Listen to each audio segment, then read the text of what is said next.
I have accepted Mr. Wickes's proposal of marriage. Julian gasped. Who is this man, this Mr. Wickes? He's real? Where did you even meet him? The library? All you do is read. Julie tittered nervously. Funny you should say that. Her brother continued to stare at her, like she had gone mad. He blew out a sigh through his nose. Julie. I haven't met him. I read a newspaper article.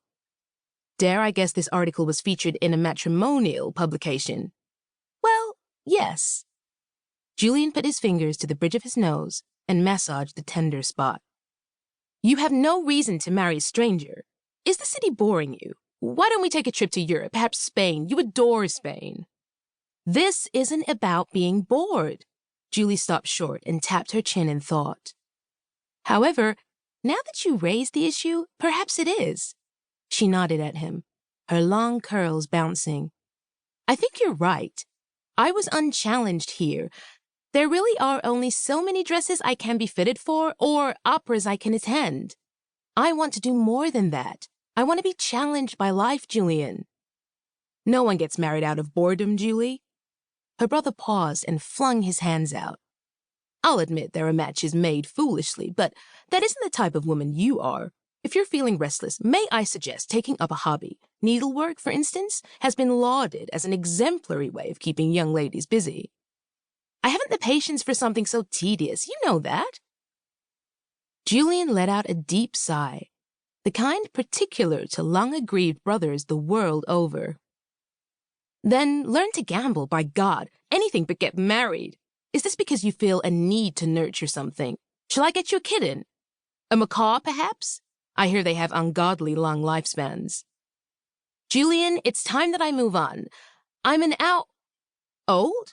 What? You're only 21, which is a perfectly suitable age to be unattached. Julie crossed her arms. Old? How do you mean? Wasn't that what you were... Julian bit his lip and rocked back on his heels. About to say? He finished weakly. No? Julie burst out with a glare. I was saying that I am an out-of-work teacher. I am serving no purpose here in the city. Oh. Julian laughed and then nodded along, looking relieved. Out of work. Yes, not old. Certainly not my darling baby sister. By 3 minutes? And what a world of difference those 3 minutes have made. Julian winked at her.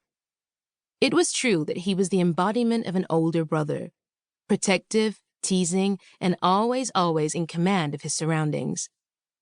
In that manner, Julian was very like their father, while Julie took after their mother.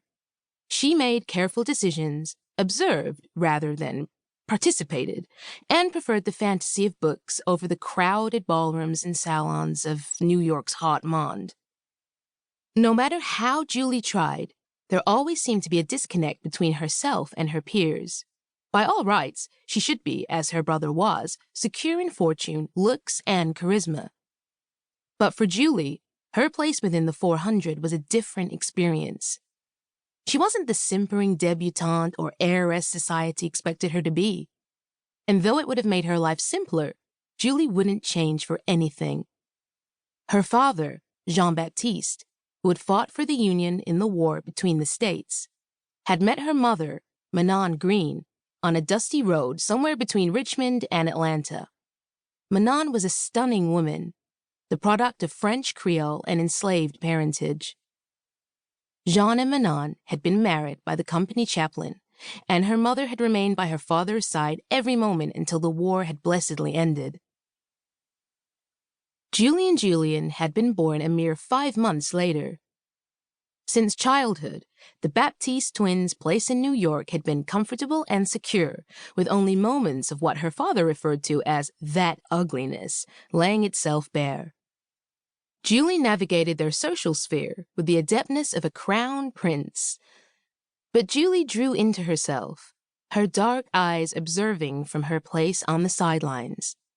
In another world, she could have been the debutante society expected. But that was a world in which her heritage didn't cause her to exist at the frayed edges of blue blood lineage, where she didn't stand with one foot in high society and the other planted on the red dirt of a Georgia road. By all accounts,